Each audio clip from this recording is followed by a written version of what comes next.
Good morning, everybody. We're going to go ahead and get started because I want to make sure that both of our amazing presenters have all the time to share their wisdom and their information with you. But thanks again for showing up. This is day 3, the last day of the TASA conference. And I have to say it's one of the best last days of the TASA conference that we're going to have. So we're going to start this morning and we're going to talk about human trafficking. You've heard me mention the past couple of days how we have the human trafficking table there. We've got some information. We have the Be the One video from the Attorney General's office. It's a couple of years old, but it's still very relevant. And TASA has been in the human trafficking space for over a decade. But I think the thing that I'm most proud of is how we were able to work with the Human Trafficking Survivor Leader Group and have them as a part of TASA's, working together with them side by side as a part of TASA to create awareness about the reality of human trafficking in our state of Texas. And who better to do that than those who are in the work, who have done the work, and who are most affected. So we're very proud to let them lead TASA's work in human trafficking. And so Sophia Struthers, who was our next presenter, she is the person leading that effort. And she is amazing. But when we first, we're looking like, how do we get this going? Her name popped up about 100 times from people all over the state.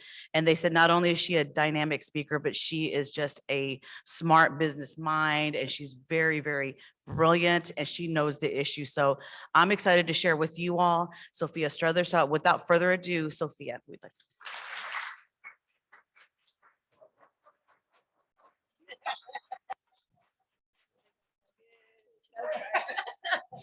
I told Rose, that's why you bring your children, so you can get that bulldog applause when you're getting up here. I do want to introduce my daughter, Leigh. If you can stand, please. I'm proud to have my daughter by my side.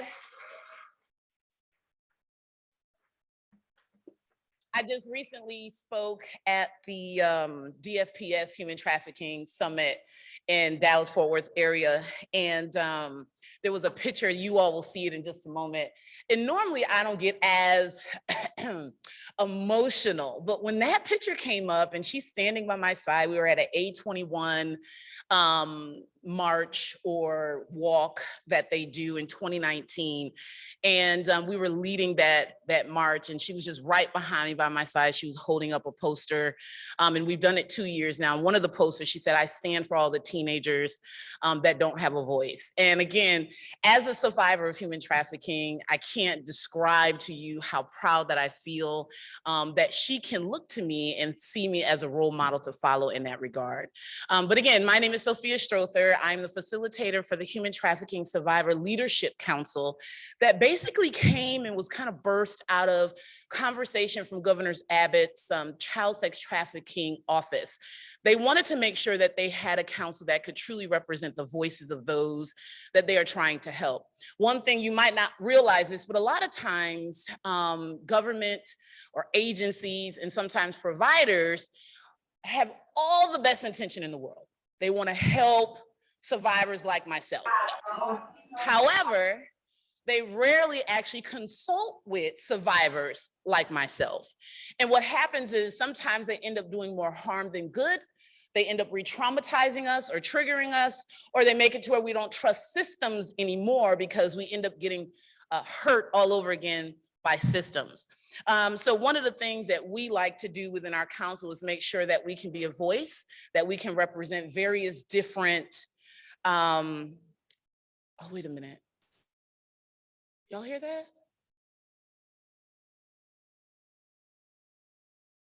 Okay, those are also the voices that we represent, those that you can't hear just yet. That's the purpose of what we do. We can all be sitting in the room, attentive, wanting to learn, wanting to garner what we can to advocate for others and still can't hear some of the voices in the room. There's so many times that we work day in and day out and still can't hear some of those voices in the room. And we are dedicated to making sure that you hear all the whispers and all of those that have yet to even be seen or recognized. So moving forward, I do this disclaimer purposely. All of what you're going to hear from me and see from me is my own opinion, it's my own statement. It does not represent TASA. It does not represent the governor's office. It doesn't represent any entity that we all are associated with within our individual rights as council members. So I like to make that disclaimer so that, again, if you get in your feelings, if you feel a little uncomfortable, blame Sophia. Don't blame anybody else that may associate themselves with me. Is that all right? Is that all right? I know y'all still halfway asleep. I need y'all to wake up just a little bit. I'm here with y'all. I am up at 8 in the morning with you. So as we move forward, this is the members of our beautiful council, and I love to show the faces because, again, what are we? The voices for those that you have not heard, and we're definitely the faces of those that you have not seen just yet. So myself, I am the facilitator, as I said before. We have Carla Solomon. She is with Mercy Gate, and she also does consulting with the Department of Homeland Security. We have Tony McKinley Moore. She is the executive director now of the Magdalene House in Austin, which does a phenomenal work working with women that have come out of the life of sex trafficking. We have Becca Kara, who is the co-founder, I believe, of Hands of Justice, or the founder of Hands of Justice. We have Allie Franklin. She's also a fierce survivor leader out of Austin. She's done various different fellows and helped to write some bills that actually just recently got passed 2 years ago. We have the feisty Becca Charleston, who is the founder of Charleston Law Center. She's also a real estate agent. She's doing some phenomenal work in her field as well. Then we have Miss Lisa Michelle. She is here in the front row. She's an unlikely warrior, and she wrote her book as well. Phenomenal, doing some work in San Antonio. She actually does some undercover work along with the police department there, and she's just doing some tremendous work there. And then we have Miss Rachel Fisher, who is also an RN. She is, and I said everybody else was feisty, she's like over the top feisty. Like, she keeps us all in line, laughing. And in this work, sometimes you have to laugh to keep from crying from everything that we have to deal with, just on a personal level. But even just period in the society and world we're seeing today. And of course, with social media and the way that news can travel, we're hearing about death, doom, and destruction every day, all day. A lot of the same scenarios that we've been fighting for over a decade is really now being exposed about trafficking and how it can loom in law enforcement and how they can have a part to play in it, and the judicial system, and some heavy hitters that we know of, owners of NFL teams and things of the like that get caught up in trafficking as well. But we've also seen it play out that power and money has a lot to do with whether or not you're actually held accountable. And so again, that's a whole different fight for a different day. But we always say you cannot stop supply without affecting demand. The women and the men that are caught up in human trafficking are simply supply for the demand of those that feel that they can take our bodies and do what they want to do on an every single day basis. Some people ask us, why don't you coalesce more with those that do sexual assault work? Well, what do you think human trafficking is? I'm lost. Maybe because we sugarcoated it. That is people being raped, sexually assaulted over and over and over again for the benefit of somebody else, financially, or as in my case, so that they can live a lifestyle of being a drug addict. So again, yes, I can speak on sexual assault pretty good, actually. I can actually speak on domestic violence because there were physical violence involved in some of the torturous acts that were done against me. I can speak on that because it also led, after being sexually assaulted, after being trafficked, after being in domestic violent home incidents, it led me to an adult life of being more susceptible to putting myself in predicaments where I was then in adult relationships that led to domestic violence and sexual assault. So again, no, there shouldn't be silos between the work of sexual assault advocates and human trafficking advocates.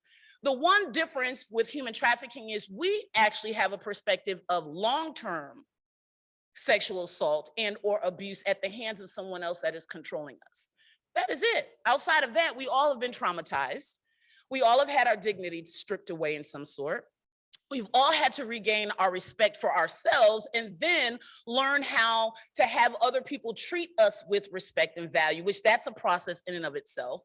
Either way, both of them are an every single day decision to live. Every one of us that have been traumatized, whether it's physically, sexually, or via trafficking, has an every single day decision that what they did will not define who I am and what I end up doing. That's every single day.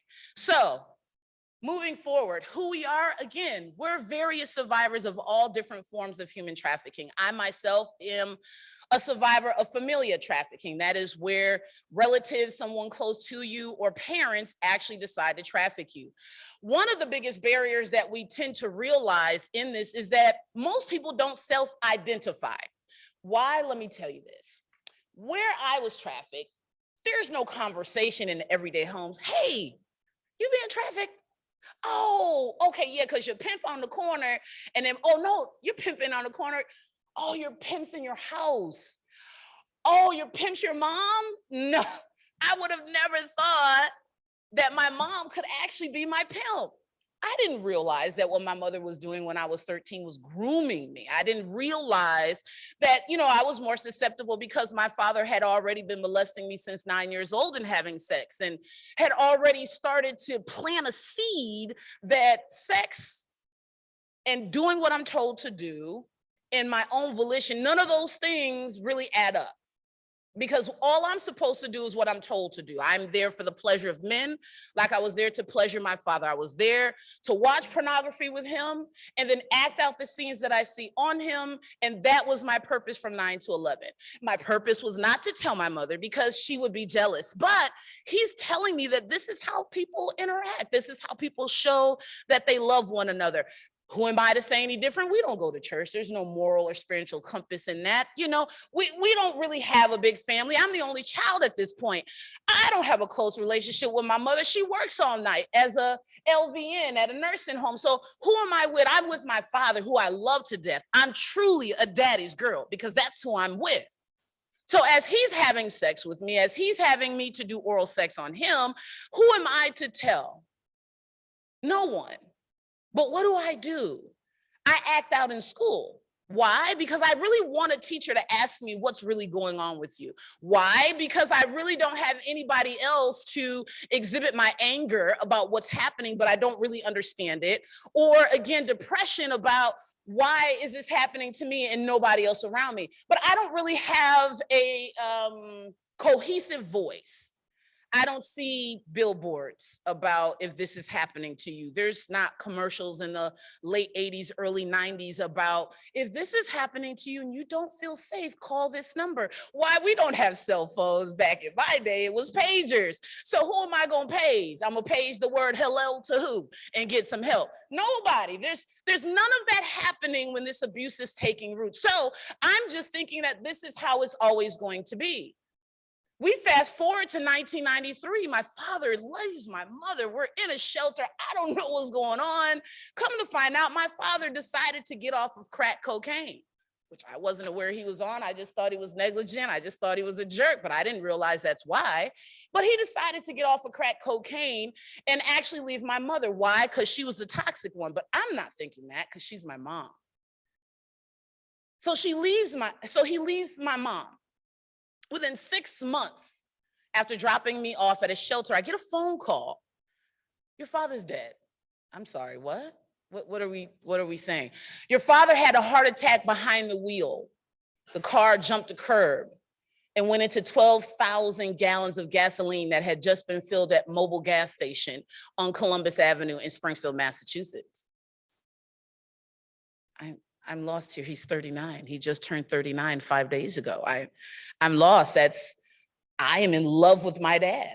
I'm not knowing that the abuse that he's doing is abuse. I don't comprehend that word. That's not something that's being educated on in school. I just know that the man that had me doing all sorts of things that are for adults, but I'm feeling privileged because he thinks that I'm, mature enough to handle it, is dead and gone. And I got a phone call from my grandmother that just said, your father's dead.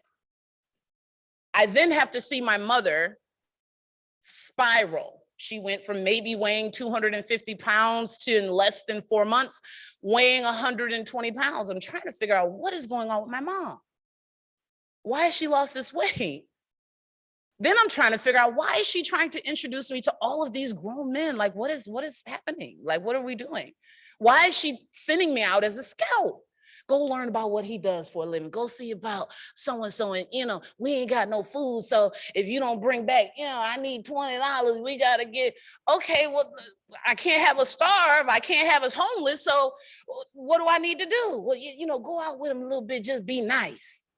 I'm not realizing that's a grooming process. I don't know if you all are picking up any of those cues in that description, that she's giving a 13-year-old who had just been sexually abused for over 2 years with her father, exposed to a life where both of them are actually on crack and cocaine. So we're just around what we call them pimp hotels. There's like motels and hotels in certain neighborhoods and communities that we all know certain things, and only certain things are happening in those areas.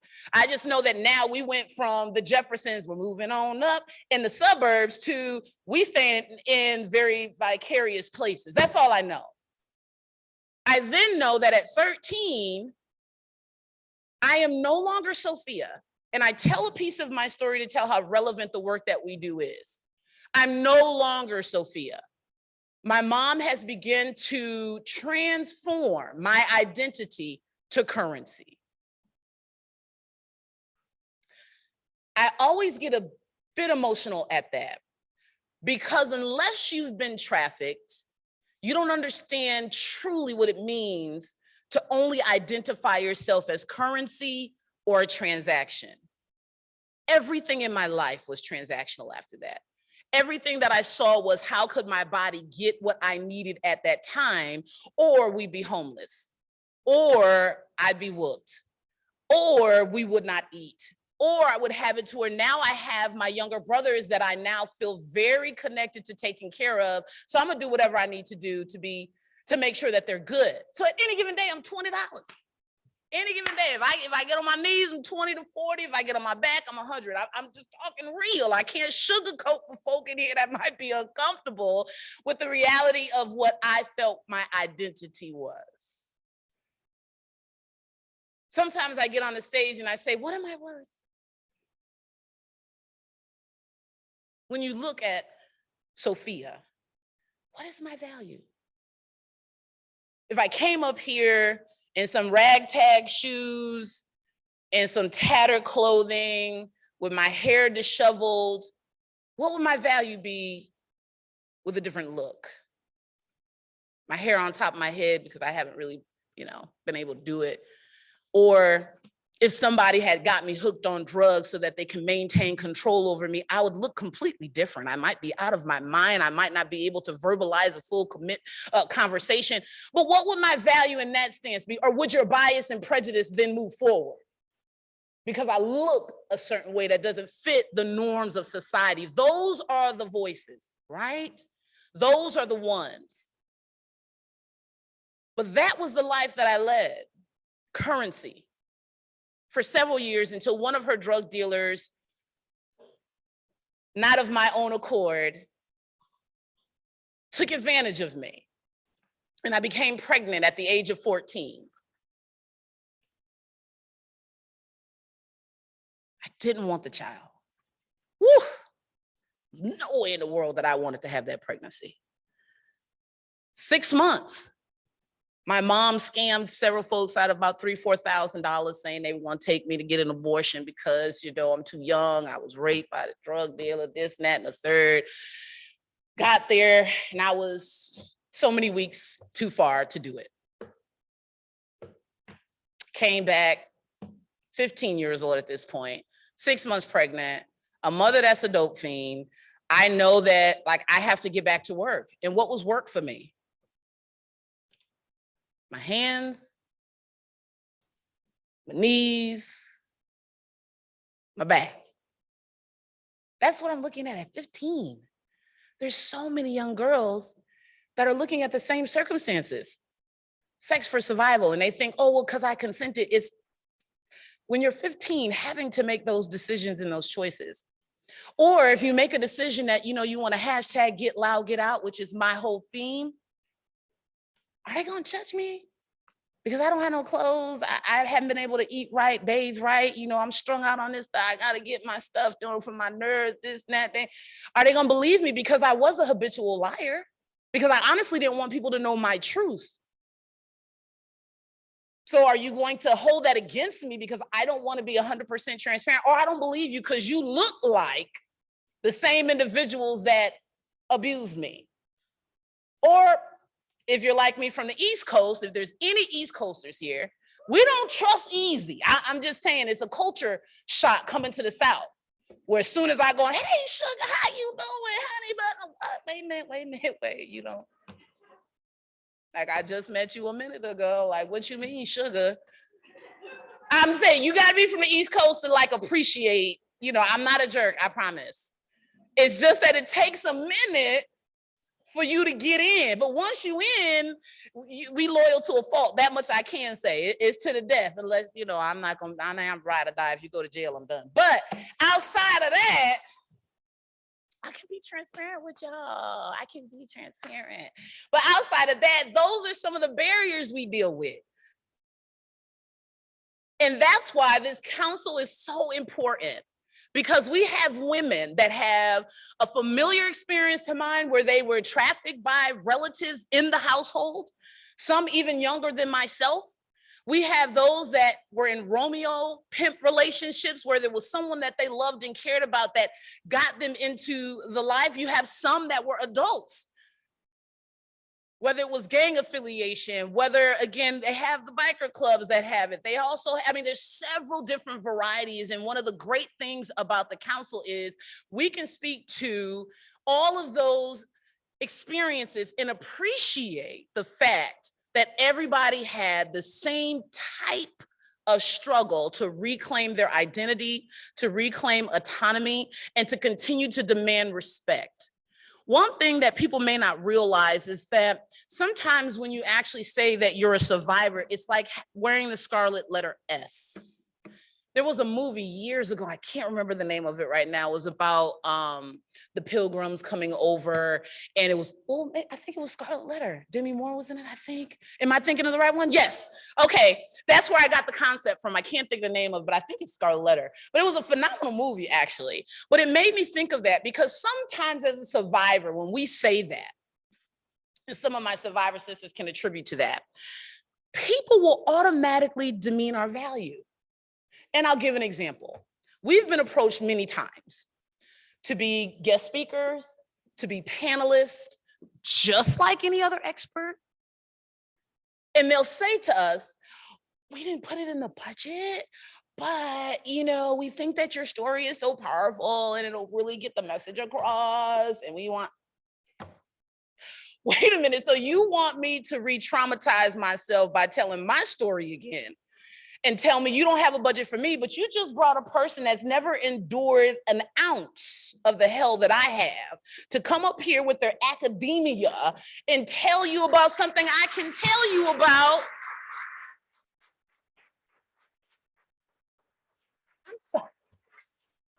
I'm sorry. I have a master's degree. I'm a doctoral candidate. I own a multi-million-dollar business. I have books. Like, you don't have a budget for me, but you have a budget for that. But yet it's only because I said I'm a survivor. If I wasn't a survivor, you'd have a budget because I'd be considered an expert, a consultant. I'd be considered highly educated and actually successful in my career. But because I said that I was raped over and over and over again, because on any day, I might have been 20, on a desperate day, 15. You don't have a line item for me? You created an entire strategic response without even consulting me? You have policies and procedures and legislation and not one survivor backed it? And you don't think that's a problem? Or we have providers, not you all in here, but there are some providers that, again, when it comes to us, we're like the side note. And that's why it's so great when I see a room full of dedicated people like yourselves that feel we're not a side note. They're not. I'm willing to endure secondary trauma. because we see the value in them. We're willing to endure and sacrifice some self-care days in our own family at times because we see the value in you. And I thank you on behalf of all of those survivors that you won't get a thank you from, because it's not always easy dealing with hurt people. It's not always dealing with people that lost their whole sense of what it means to be a human being. I had one survivor that literally said, I had to learn to be a human being again. Like, take that concept and really digest that. We have a school system that says pre-K through 12th grade is absolutely mandatory and necessary for you to have a basic foundation of some things that we'll actually never use again in life. But go to school, kids, get your education. Again, I don't represent Todd's side when I said that. So I'm just talking about the basic fundamentals of pre-K through 12. Then we encourage in American society to then do what after that? Go to college. You're not done. Oh my gosh, you thought you were ready. Psych. You need to get a 2-year degree or a 4-year degree. If you really want to make good money after you've been in debt probably the first 60 years of your life, be a doctor, go for another 2 to 4 years to where by the time you're 30, you can start making a real check. Oh, but again, about 50% goes to your loans. But that is what we deem as what you need for a foundation. Just think a minute.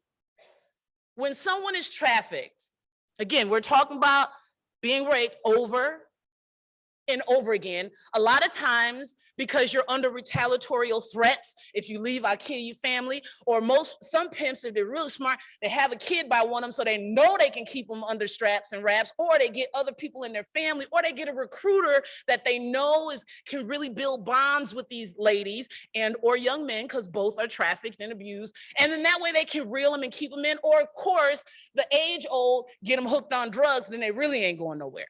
Or if they do go, nobody will believe them. They'll be judged anyway. They're smart. Or let's go a step further and equate race in there. Again, we know a Black girl go missing, ain't nobody looking for it right away. I got some extra time on this. Or if we get somebody that's in the LGBTQ plus community, we already know half of them are probably running away, scared to come out. The family ain't supporting them, so they won't be missed. Or let's get a male, because ain't nobody really gonna believe them because of this whole masculine thing that we think, okay, if you're a guy, how are you being abused? How are you being raped? That don't make sense. So now we got this ridiculous society notion.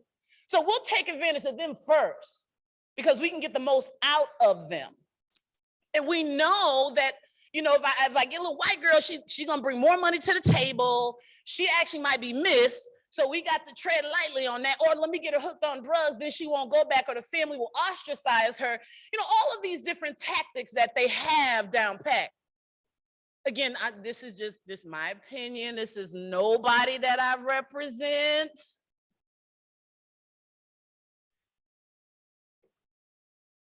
The voice for the whispers. The voice for those that are disproportionately affected in trafficking and you don't see them represented anywhere else. The voice for those that are in legislation that they trying to get it, they don't all the way got it, that it really rests in making those that demand it accountable. I can say that Texas is the first and only state to make it to where soliciting is now a felony. That's a wonderful thing. Let's give a round of applause. I'm gonna take my bits and pieces because that's literally the first step. Because if a John can think that he can do what he wants to do when he wants to do it, he'll keep doing it, especially if he knows that the repercussion is very, very light. So what we do is monumental in the space of human trafficking. There's a lot of work that needs to be done when it comes to representation and having girls and women that look like me being at the tables, being the ones to service, being the ones that you see on the billboards and in most of the publications, because statistically, girls of color make up over 50% of those that are actually affected by human trafficking. When it comes to adults, 40% of those that are arrested for prostitution and or affected by trafficking are girls and women of color. However, it's very rare to see a group of us at any one table making any real decisions. And a lot of times we're tokens. Let me make sure I got one Black person on here so make it look like we're diverse. And then they smile and they're very proud of that. But when it comes to work on the ground, when we see Latinx and we see that they're dismissed or stereotyped, when we hear Asian and they're dismissed, they're only in the massage parlor, that's not the only place.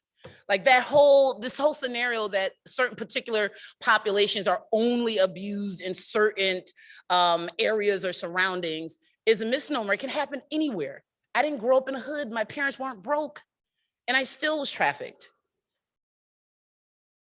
So why do we do this? And what we do in our mission, we have to see cultural change.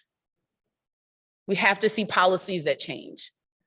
We need for you all to respect the voice that we bring to the table.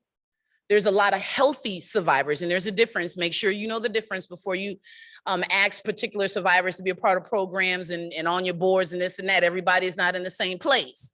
So it is incumbent upon you to do your due diligence as well to make sure that they are in a healthy place so that this is not re-traumatizing for them, but also to make sure that you can get a productive voice in the fight.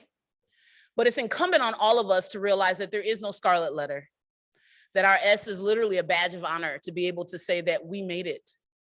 I heard last night before I close, a very poignant pastor get up. I was at a service.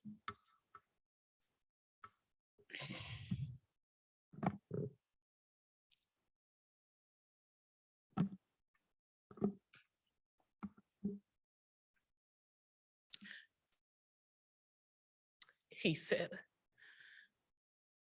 I'm here today because God ordered my survival. And every time I reflect back on that one line that he said yesterday, Monday night, it's so profound that sometimes the smallest words can mean so very much. None of us that survive should be here outside of that. God ordered our survival for a reason. If there are other survivors that are watching this program today, don't give up. You will have hard days. You will have days where people don't validate your survival. You will have days where people just don't believe that you can go that next mile, but you can. It might take some time. It might take a little therapy. It might take you finding some other females or males that have gone through what you've gone through, or others that may not have, but they have an empathy and a heart.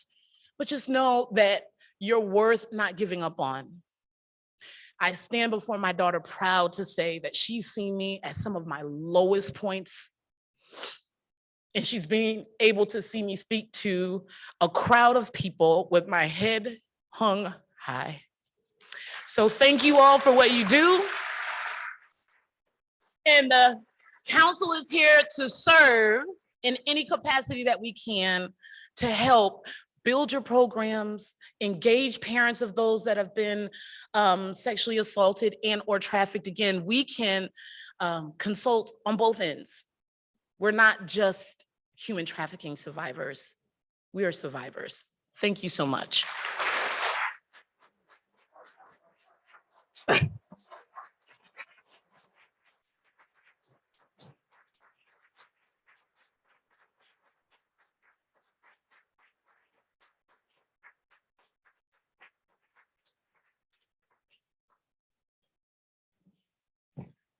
Thank you, Sophia. I know it was very last minute that we talked about this, but it was because of you inspired us to even do what we're doing today in regards to human trafficking, and you are getting paid. I know it's been last minute, but you're getting paid.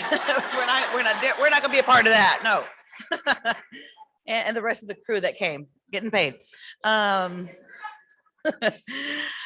we value, again, as I said yesterday at the lunch at TASA, yes, we have, those of us who see ourselves as experts in sexual assault, whether because we've done the work for so long, some of us who maybe are survivors ourselves. But what we have learned is that when we let survivors lead the way and guide us, and we run our work through them first, that is how we're most successful. That's, when we get the money from the Texas Ledge, it's used in the right way. So we're very, very excited. And I love this partnership with survivors and sexual assault programs on the ground. And I think it's just a really unique thing that we're doing in Texas and the way that we're doing these partnerships. So thanks again, Sophia. Thanks to the rest of the Human Trafficking Survivor Leader Council for being here. And I look forward to all the great things that we're going to do together. So thank y'all. Okay, our next presenter is Dr. Tiffany Dent. And I have to say, we first heard of Dr. Tiffany Dent through TASA's virtual conference last year. And I was just riveted and hanging on every word that she was saying and all her wonderful work. And she is from Ohio as well. I guess we brought Ohio to Texas this year.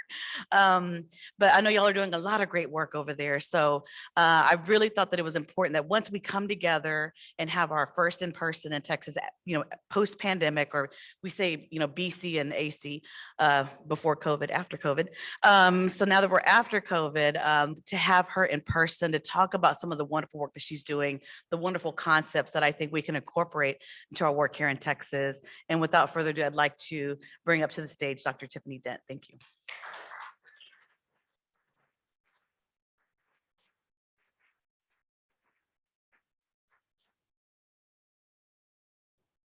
They said there's a clicker. Is there a clicker?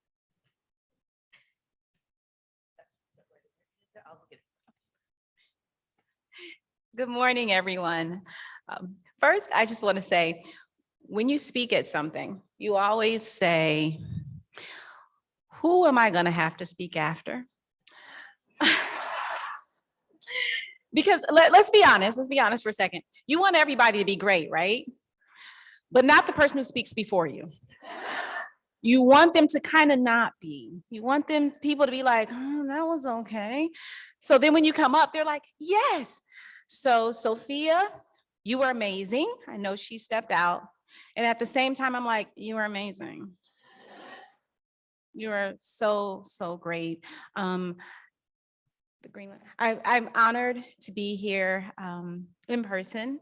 I am from Ohio. I also work out of New York. So one of the things I did find out about East Coast people is they say for us Midwesterners, if you are struggling to do something like get your bags, we in the Midwest say, oh my God, I'm so sorry you're struggling.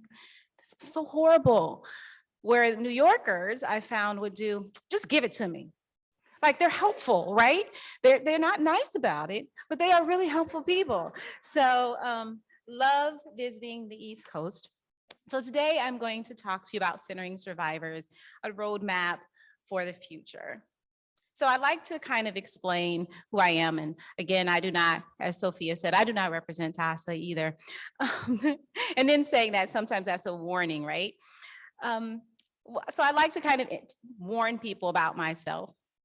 I have learned in the sexual violence work that I have to let people know where I'm coming from. I am Black. And I say that because when I went to the hospital one day for my checkup, I looked at my records. Most of the time we don't look at them. And it said I was white. And so I told the lady, I'm not white. She said, you're not. I said, is that why you've been treating me so well in my healthcare and actually believing me when I say I'm sick? Because we know statistics say that we don't believe Black women. So I'd like to inform people I'm Black. I am female. I am unapologetically both of these. My Black female identity originated in gender-based violence, which is the case for most Black women who are in the United States, who are natives of the United States. Because gender-based violence is how my female ancestors got here. They got here as chattel slavery for that purpose, not involuntary relocation. And I recognize that the world does not seem to care much about either of my identities. It's just a fact. And when I add them together, it's even worse. In the acknowledgement of my identities, I also know that they inform the way I see the world and the way that the world sees me, and the way that the world chooses to interact with me. As Sophia was saying earlier, one of the things we know that even though Black women and girls make up a larger percentage of those who are trafficked, we don't see their faces because how the world sees me and identifies with me chooses to not value my existence as much as my white counterparts. I also know that within all of this, the pieces of myself, these and others, impact how I view healing, the process to get there, and the importance of asking survivors what they need for their own healing journey, based upon their own views of what that looks like and what needs to be identified that keeps healing from happening, and what needs to be included in order for healing to truly happen. It's not just about this idea, we always talk about believing survivors, but it's not just about believing survivors as it relates to their trauma, but believing them in what has to be considered in working with them. That voice at the table and that acknowledgement that we can come from this framework, but unless we're asking the questions and incorporating what they need for their own specific healing process, we are not doing our job. Failure to do so, failure to ask, not just believe, but ask what this looks like, can make us yet another person who traumatizes them. And I like to say, we are not new to this. That's one of my favorite phrases when I'm going places and someone, because all of a sudden, people are like, did you know there's this thing called human trafficking? Like, no. Did you know that children are sexually assaulted? No, never heard of that. And many of us in this room are not new to this. The world is deciding that this matters when we have consistently been saying that it does. As the larger community becomes more aware of sexual violence, I find myself constantly saying, we are not new to this. We have been in these sexual violence prevention, intervention, advocacy streets for years. So I'm going to ask a question. Who has been doing this work for 5 years? How about 10? If you 10, keep your hand up. 15, 20. We are not surprised at the prevalence of sexual violence because unfortunately, we don't have ignorance as bliss. We know that this has been happening. We have been dealing with this every day. Talking about sexual violence is not easy unless you're my sister, and let me explain how she does me. Family gatherings. My sister, when people ask me what I do, I say I'm a psychologist. I'm a psychologist. The first question is, are you diagnosing me? And I say, are you paying me?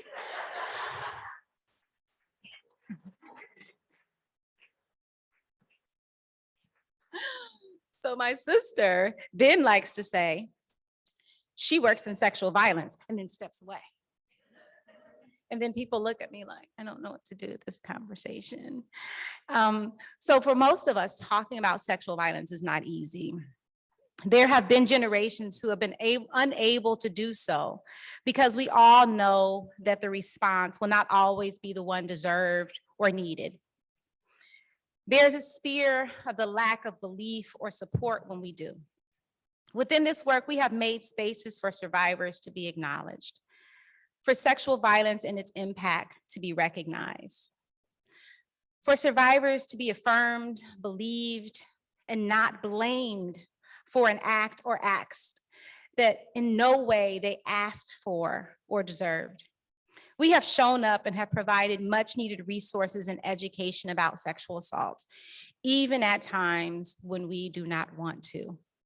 Even in this age of social media, where our lovely friends and family love to tag us every time Epstein, Weinstein, Bill Cosby, R. Kelly are mentioned, they tag us in. And we feel like we have to show up because one of the things that we also know is in their support, in their justification, in their statement that this would deserve to happen, that there are survivors who are on those threads seeing these comments and that are saying, this is why I don't talk. This is why I'm afraid that I won't be believed. And so in this work, we have had to bring gender-based violence out of the shadows. We have had to begin to say that this happens everywhere. and to push to not blame those harmed for the harm that has been done to them. And so I always like to talk about the idea, we always talk about survivorship. And I was talking to a young lady one time who had been the victim of a sexual assault. And she said, I'm not a survivor. I'm tired of people saying I'm a survivor. I am still struggling, trying to figure out what this looks like. And so one of the things that I realized is that we like to talk about survivors. We name them and we claim that for them. But survivorship is a journey. And that is one of the things that I've had to learn. And like any journey, it does not look the same for everyone. And each person who has experienced sexual assault must define it for themselves. And so one of the things I always do is ask them, what language do you want me to use to describe where you are at this point in time? Because I need to honor them on their journey. Where we provide a safe space as they grapple through the trauma, that which is immediate, that immediate trauma, and then those life moments that make it appear as if it was yesterday all over again. Births of children, beginning your first intimate relationship after a sexual assault, seeing something on television, going into, and I'll talk a little bit about houses of worship and how we define it there, and that it brings up those moments. The misplaced blame in a society that wants to make it appear as if there was a way for victims of sexual violence to have kept their assaults from happening is one of my favorites. Because if that is the case, we then can believe that we can be safe from ever experiencing it. If I can say, if they wouldn't have done this, this, and this, we talk about it in social psychology, this ability to make yourself safe by saying that person had to have done something. And as long as I keep from doing that myself, I don't have to worry about being harmed. The anxiety around finally coming forward and talking about their sexual assaults, sometimes days, weeks, years, decades after it has occurred, because we may not be believed. And the irony in the fact that finally working up the courage to do so years after it has occurred makes others feel justified in saying that didn't happen then, because why would you wait? And then we who do this work say the fact that they ever said anything, knowing what the response can be, is amazing. And instead of asking that more important question, what about the way that we respond or fail to respond makes victims of sexual violence reluctant to tell anybody?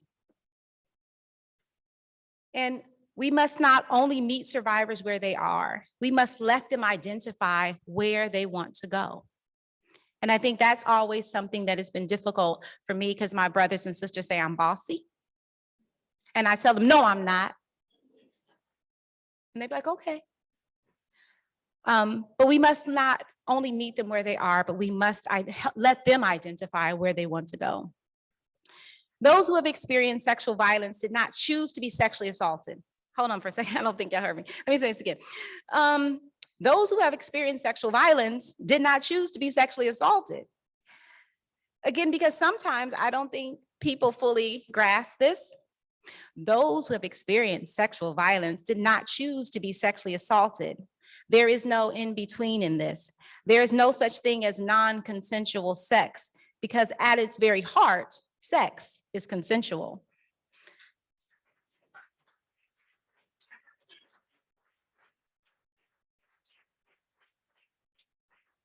Non-consensual sexual contact is sexual assault.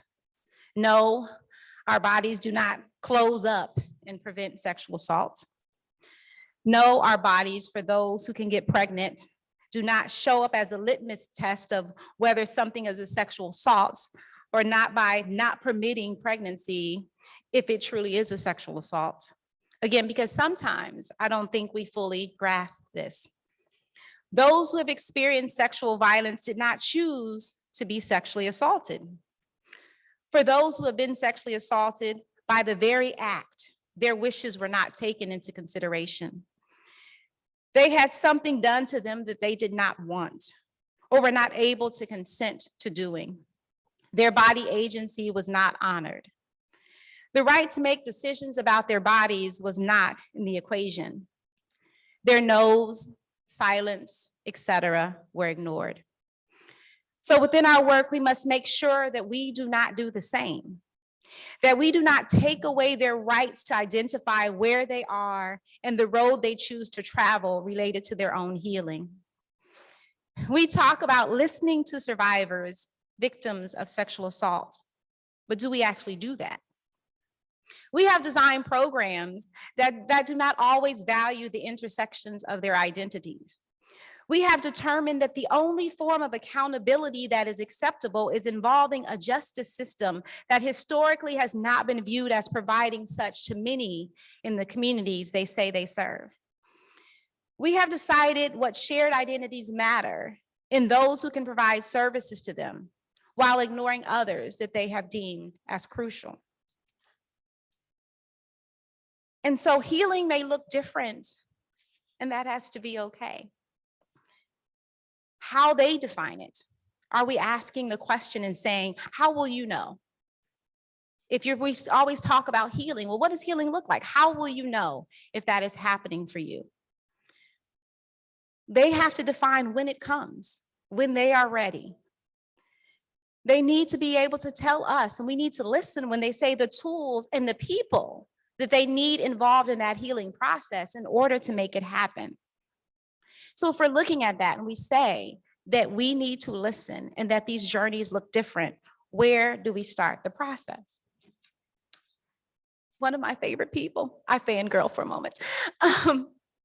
So this is Indira.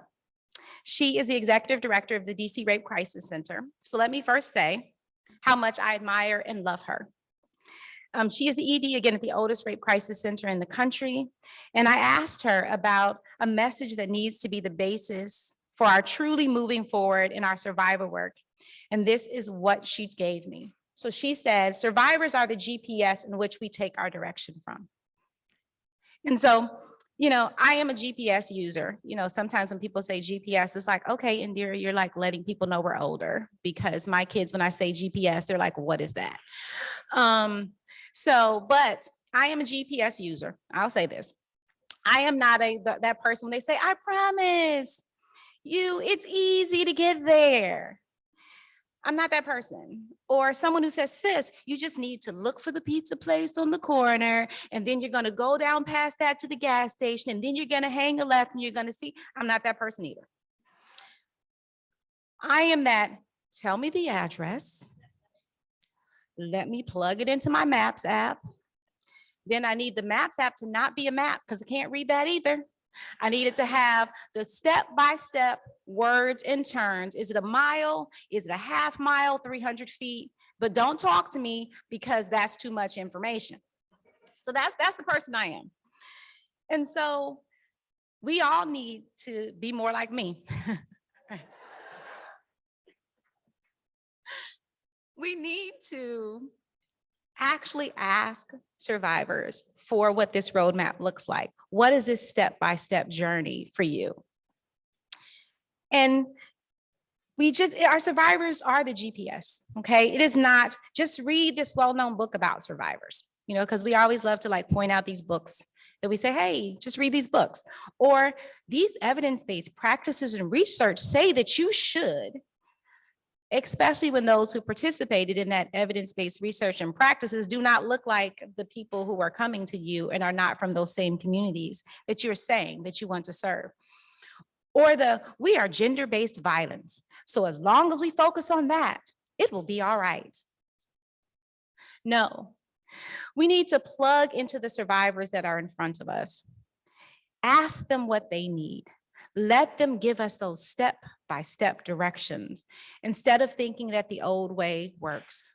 Tasa is 40 years old, not as old as me. I'm older than that. As my kids like to say, I'm the oldest person in the house. I'm older than their father, so they like to point that out too, but I look younger. But Tasa is 40 years old. And one of the things that we know in this learning and unlearning, that there are things that we now know and we look and say, oh my God, I can't believe we ever did that.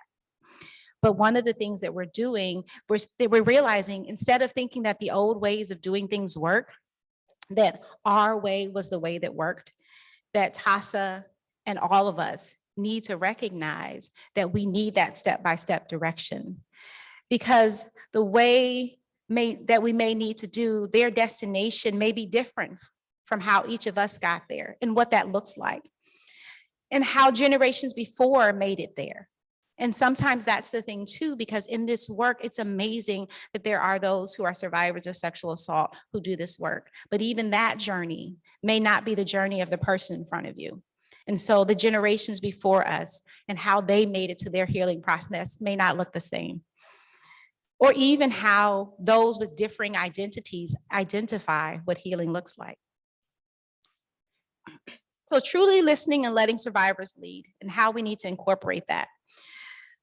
We need to look at what impedes healing, what's stopping that process, but at the same time, what can assist them in their healing?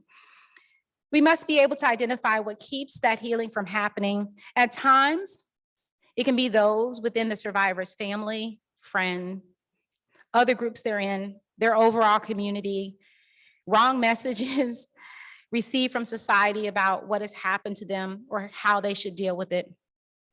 And we must also be willing to provide services and resources that assist them in their unique journey. And so in that, we must realize that some of these traditional programs may not work. And I'm sure for those who have been in TASA for decades, who again used to use GPSs and, those lovely printed maps, that even that traditional work is not necessarily the work you're doing now. And that we have realized that everything does not work for everybody. There's a saying that I would often find myself using when someone was making a bad decision, and yet I wanted to try and be neutral in my response. Have you ever been there? When someone's saying something, you're like, ooh, this is really horrible. But you're like, you know what, I'm trying to be a friend here, right? So I'm just gonna keep my face. And my saying was, if you like it, I love it. Didn't really love it. Really hated it, but I'm trying to be supportive. Some of my other ones were, whatever works for you, good luck with that. Different strokes for who? Different folks, right? And so in that, my response to sexual violence work had been the same. And that idea of, even when I did a survey of Black, Indigenous, people of color folks working in sexual violence, and the responses from their clients who existed in various intersections of identity and how the services being provided were not meeting their needs, I was still on the whatever works. If you, whatever the agency's name is, like what you're doing, then I would say, okay, I love it. Simply because it was something. Right? You're actually trying to do something. But now we must remember why we started this work in the first place. It's not just about doing something, it's doing the right something. Because there were not services that were meeting the needs of those who have experienced sexual assault. And so we just said something. But now it's not about something, it's about doing amazing. That the themes that go along with sexual assault as one's trauma required interventions to address them. We must continue to move the needle in the direction of progress, of making sure that our services meet the clients at the crossroads of the identities that inform who they are and how they process their trauma. Our liking it must go beyond the traditional work into what is guided our survivors. And so I'm going to talk a little bit about one intersection. And so I'm going to talk about faith. One of the areas that may inform healing that I want to talk about is it's faith. Let me start by telling you this. I am the daughter of a missionary, the granddaughter of a deacon, the sister of a pastor. I was raised missionary Baptist. Don't get it twisted. It ain't the same as just regular Baptists. Missionary Baptists, we special folks. We are closer to God. But then I decided I wanted to be a nun in middle school. My dad loved that. My dad was like, please let her be a nun. Then I realized that, I really don't like mass, so I'm probably not gonna do that. Then I did this twist to my lovely pastor brother and my deacon grandfather. I became a Muslim in college. I then changed to United Church of Christ when I married because it was an affirming church. And I'm now raising my children more spiritual. Wondering what's next. But in all of this, the only thing that has been consistent is faith in all of its manifestations. And for many of those with whom we work, faith, spirituality, higher power, church, temple, mosque, etc., may be a part of their GPS related to their healing journey. And what we know in research is that spirituality and mental health, there's this positive association for those who view faith and spirituality as important, that there's this relationship to their actual physical and mental health. There's this positive association between those two. There's research on resiliency in Black girls that acknowledges that if faith and spirituality is important to them, again, they're saying it's important because if we're following the GPS, it ain't our GPS. So again, my Muslim, Catholic, United Church of Christ, Missionary Baptist, spiritual self, that's my journey. That's my GPS. But if this is their GPS and faith and spirituality is important, incorporating it helps build resiliency, that ability to deal with life's challenges. For those survivors who have as one of their intersections religious identity, are we doing enough to include that in our work? To include those within that community to help in this process? And so we know that there are things that faith and religion can do. It's been identified as a resource to help cope with stress. It provides a buffer to anxiety, especially when you hold the belief, not necessarily an affiliation, but you hold this belief. It establishes this primary function in terms of psychological distress and how do you deal with it. If you're really involved in like a house of worship, you also have this social network if they do it right. And I'll talk about that because sometimes they'll do it right. And then you have, again, this increased resiliency. So we know that if faith matters to those who are in front of us, if they're saying that this is one of the things in my healing journey and I actually incorporate it, it can do some really amazing things. And so we have known there's research that talks about church faith communities are a place of refuge, inspiration, direction, and communal support. And one of the things that we know those with whom we work, having support, having that guide, that direction in these times of major trauma can be so important. And so at its best, and I always say at its best, faith communities can be healing places. They are the ones that we go to when we are in crisis. For many, they are home to us. Even if we do not go any other time besides Mother's Day, because Grandma always made sure, all I want for Mother's Day is for you to go to church with me. And you're sitting here like, well, what do they wear to that place now? But we go, because that's the place, again, Grandma says that she wants you to go. Or maybe that's just me. We have been brought up with the message that healing, solace, and love happens there. We look to it and its religious teaching sometimes to make sense of the senseless, to make sense of trauma. And in that, we want to make sure that if we're saying this is on our GPS and we're saying that this is our place, what does that look like for us? Because it serves as this therapeutic group. McRae talked about it in her research. She also addressed how it can mimic that idea within its walls, because one feels as if you're a part of something. And I remember going to visit churches, and one of the things that we had to do, we had to identify ourselves. How many of you have visited a church before? How many of you have had the joy of visiting a missionary Baptist church? We're there all day. Bring snacks. So we have to identify ourselves. And one of the things was, I would have to say, I am Tiffany. I am bringing you greetings from Philippia Missionary Baptist Church. My pastor is because you said, this is my space. This is my group. This is my crew. And I'm bringing you those acknowledgements because that belonging was real. The idea of spiritual renewal, that going there and having my faith strengthened. Sophia got up here and talked a little bit about going and hearing a message on Monday that resonated with her. And that's what we go there for, is to hear something. And knowing it was a place where I could feel reborn in what we said in our missionary Baptist places, become a new creature. For those for whom faith is a powerful intersection, for our survivors for whom faith is that intersection, how can we ignore the importance of belonging, of feeling not alone, of being able to become something different, perhaps even movement from victim to survivor? And so how do we begin to incorporate faith? And I was here at TASA, again, COVID, I would say 1754, because COVID feels like it's gone on forever. But I ended up developing this free faith-based guide for support groups for churches called Sisters of Tamar Support Circle. And so I'll talk a little bit about that. So what do we do? If we know that faith can be important for those who adhere to such practices and beliefs, we know what research says about the role it can play in our emotional well-being. How do we make sure to include those things? And so we need to recognize that the work we do must incorporate faith, again, if that's a part of that person's intersections. We must have knowledge about the faith communities from which our survivors come.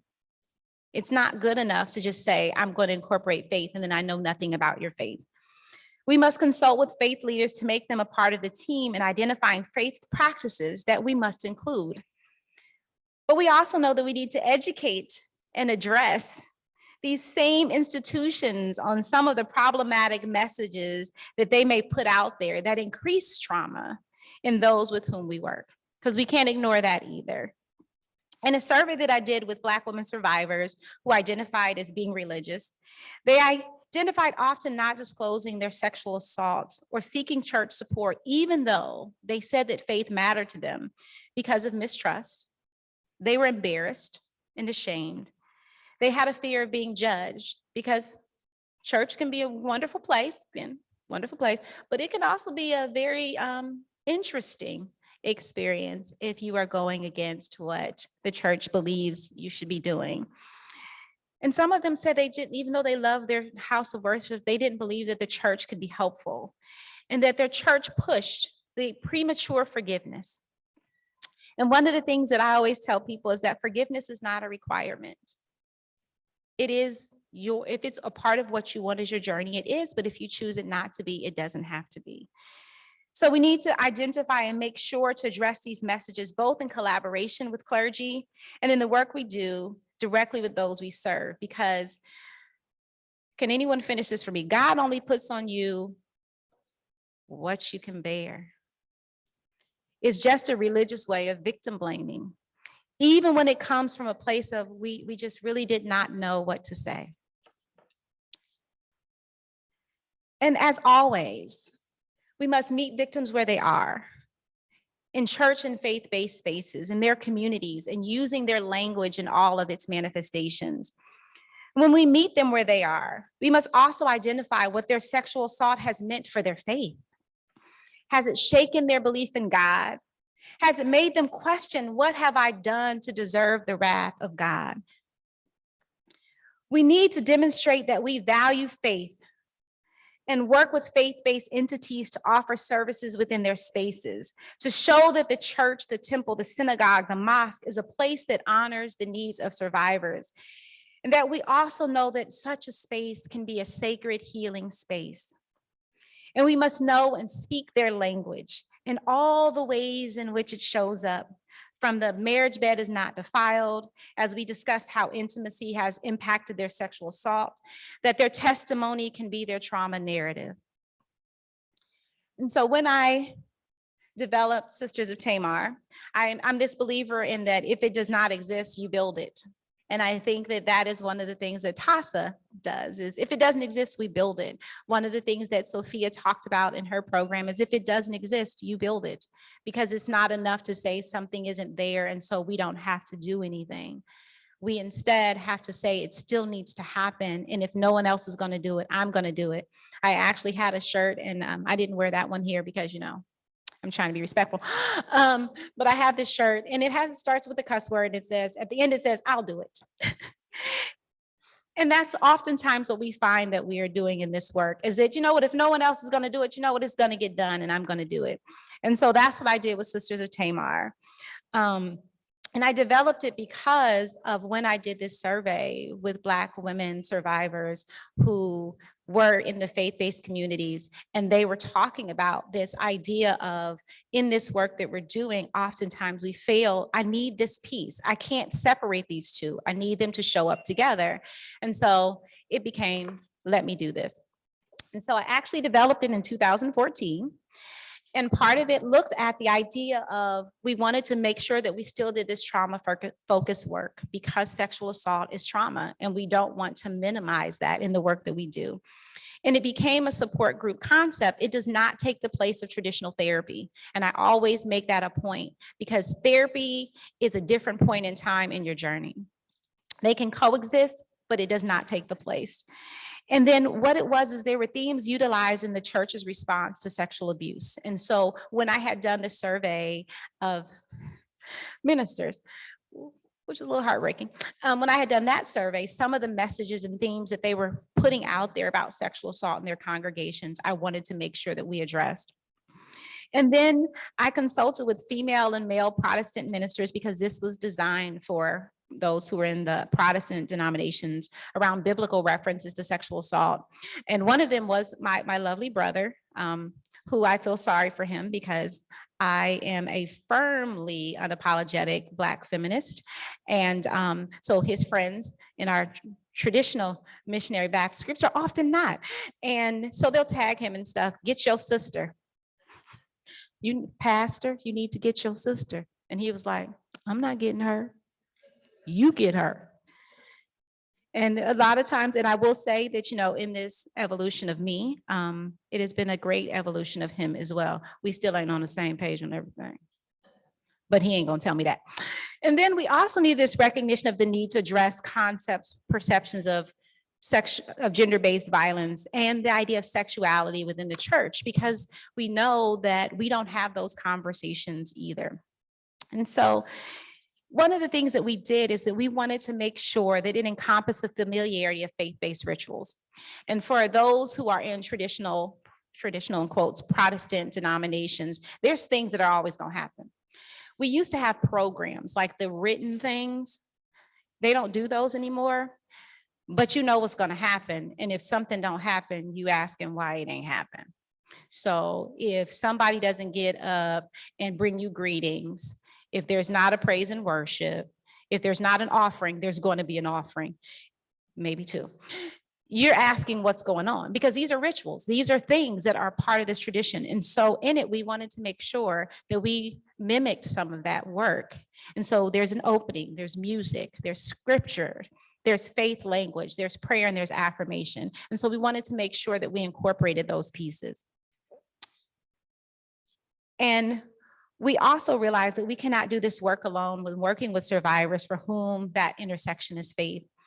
If the messages they are receiving from the pulpit is different from what we are saying, either the power of the pulpit message will drown out what we are saying, or at a minimum, it will cause them to question the work that we're trying to do.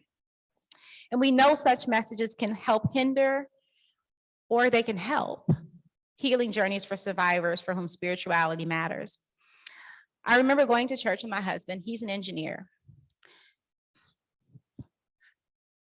Being married to an engineer, it's really hard because they're very Black and white people, right? You know how you go and you say, I need to vent. And they're like, well, you need to, I'm not asking you what I need to do.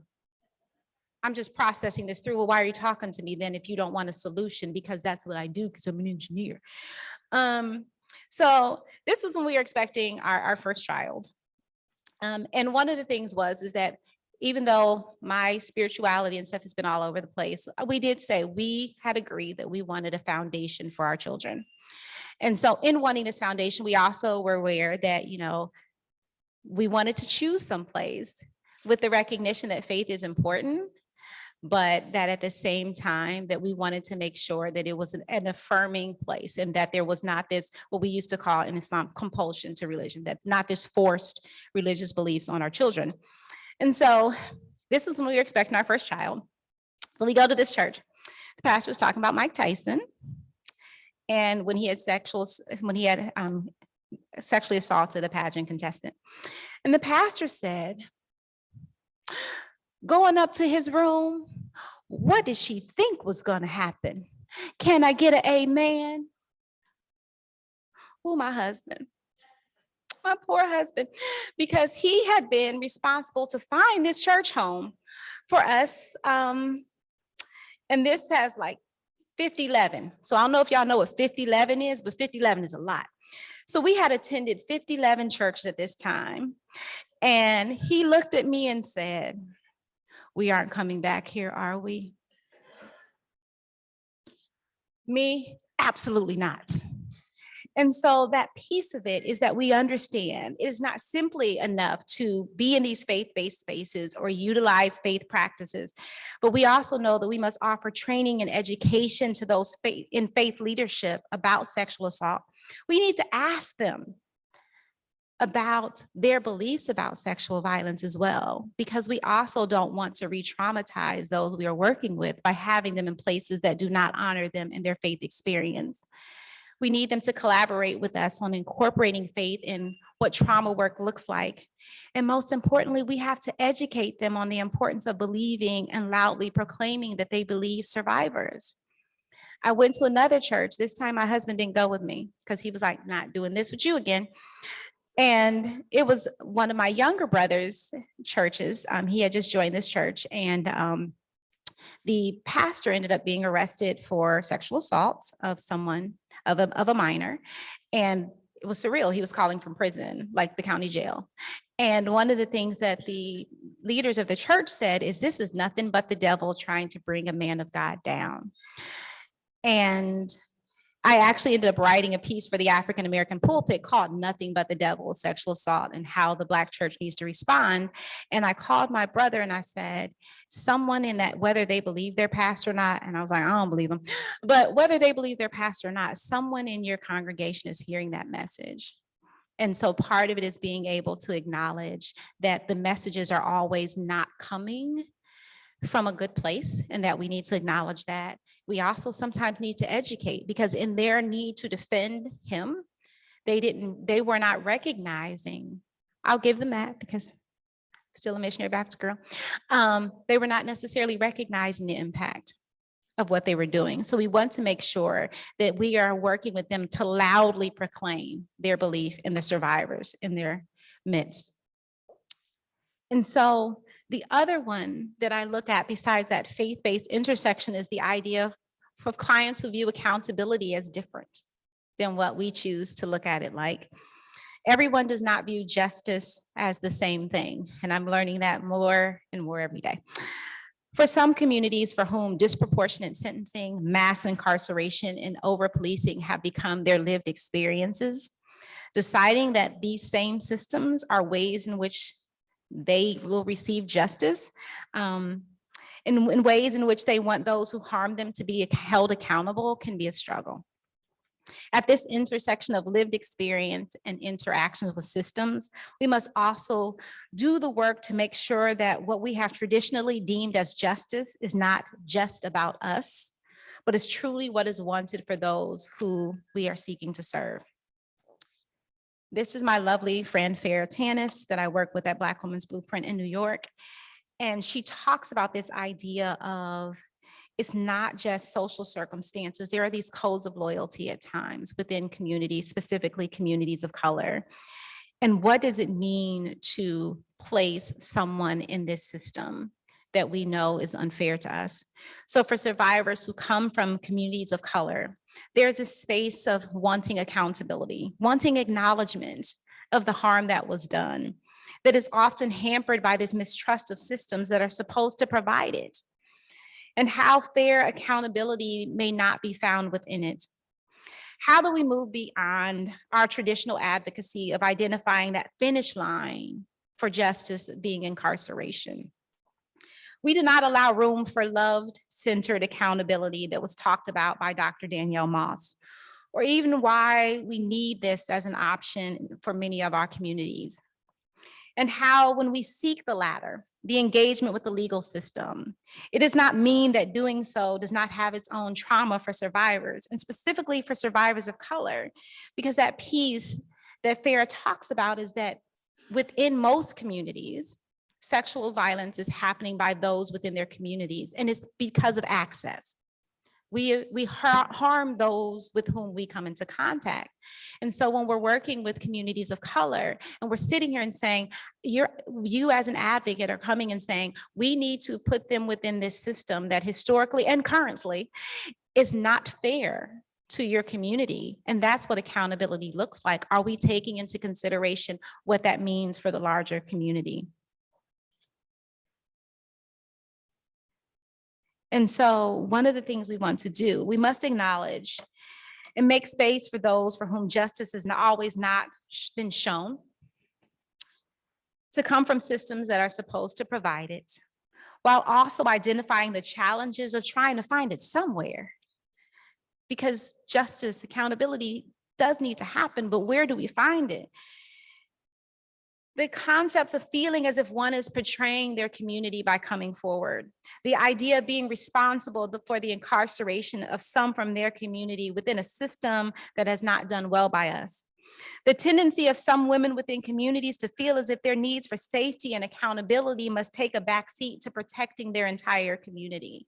And we saw this, and we continue to see this with R. Kelly and with Bill Cosby, specifically within the Black community.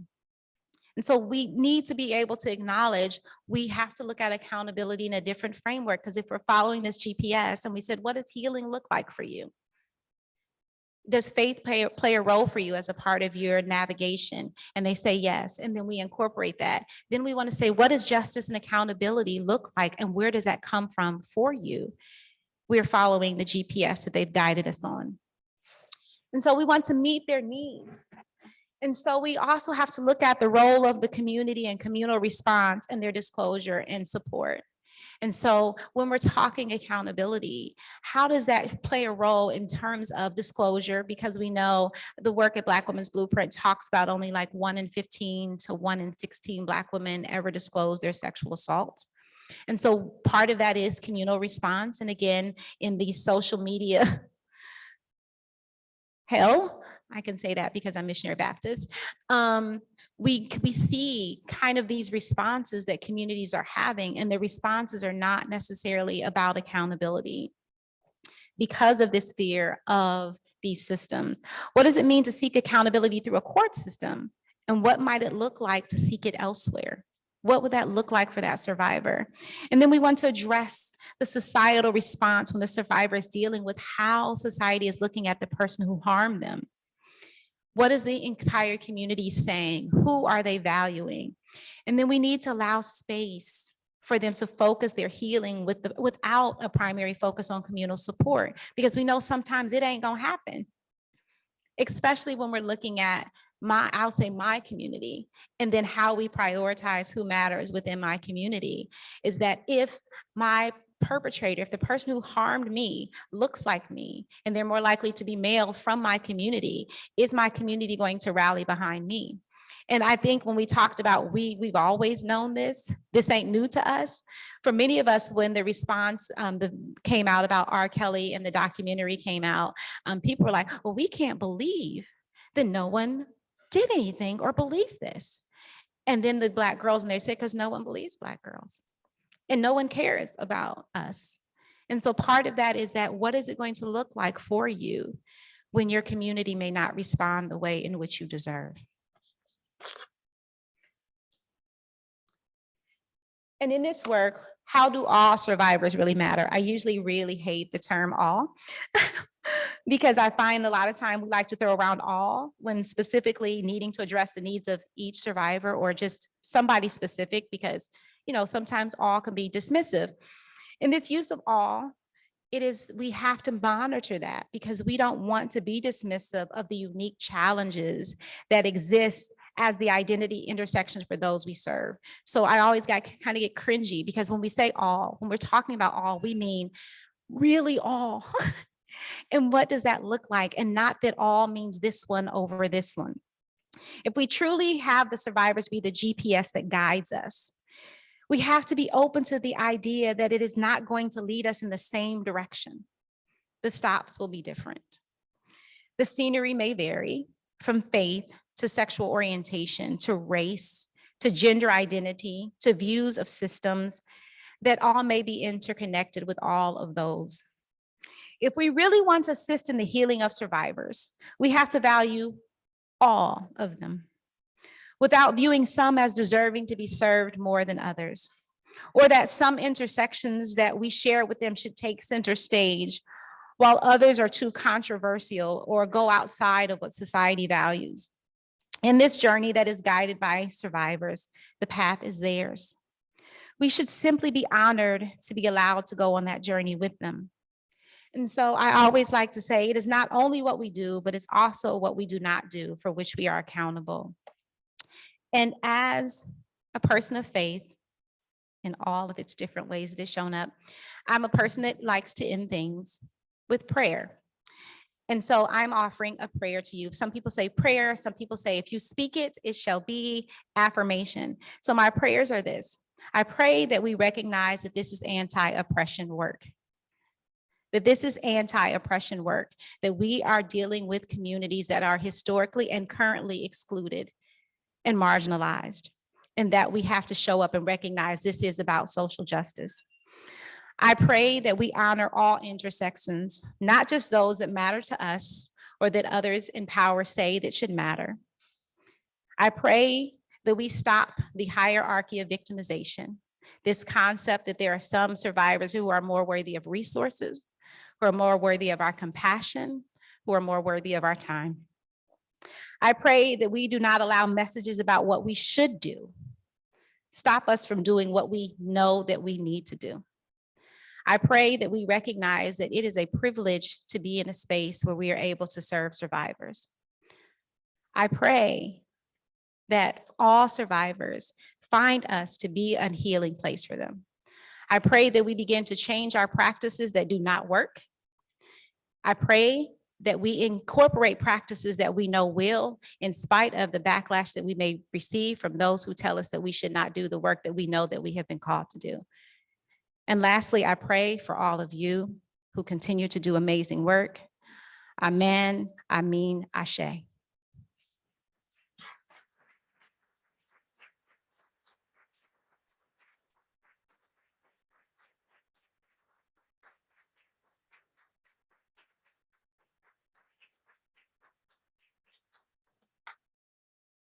Thank you, Dr. Dent. Now you see why I asked her to come back or come in person for the first time. But thank you for reminding us that, we are here to do work for survivors of sexual assault, to meet them where they are. I love how you said the GPS and the intersections. And in Texas, we are a large state. We are a state with beautiful, diverse cultures and communities. Like South Texas is different than East Texas, which is different than West Texas and Central Texas, all that.